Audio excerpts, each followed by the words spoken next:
সমাজের মধ্যে কিছু মানুষ আছে যারা ইসলামিক লেবাস ধরে, যেমন টুপি আছে তাদের মাথায়, পরনে পাঞ্জাবি আছে, মুখে দাড়ি আছে, সবকিছুই আছে।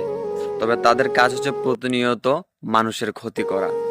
আবার আরেক দল আছে, মাত্র 5 টাকার চা অথবা 10 টাকার চা কিংবা 5 টাকার পানি হচ্ছে তারা বিক্রি হয়ে যায়। যেমন একটা ভিকটিমের পক্ষ হয়ে তারা কথা বলে না, একটা আসামির পক্ষ হয়ে কথা বলে।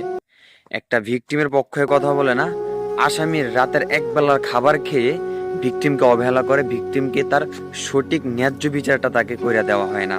এরকম অহরহ আমার আপনার সমাজে হচ্ছে।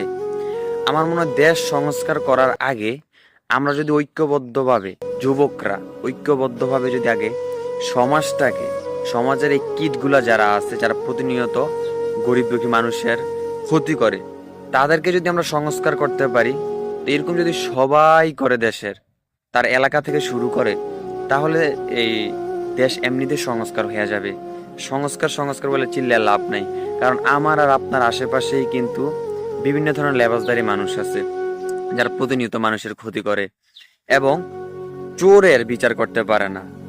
এলাকার মাতবররা চোরের বিচার করতে পারে না, মনে হয় এমন ভাবে বিচার করে যে চোরের কাছে মাতবররা ধরা, এরকম ভাবে বিচার করে।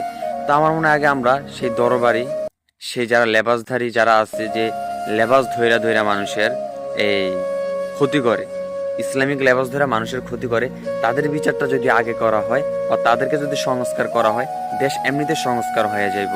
কারণ আমাদের উপরে হচ্ছে একটা, ভিতরে আরেকটা। তো উপরে যদি একটা থাকে, ভিতরে আরেকটা থাকে, তাহলে তো ভাই দেশ কখনো সংস্কার হবে না। একজন তো দেশ সংস্কার করতে পারবে না। আমরা যদি সবাই এগুলার একটু সংস্কার করি আগে এলাকা থেকে, তাহলে এমনিতে দেশ সংস্কার হয়ে যাবে ইনশাল্লাহ।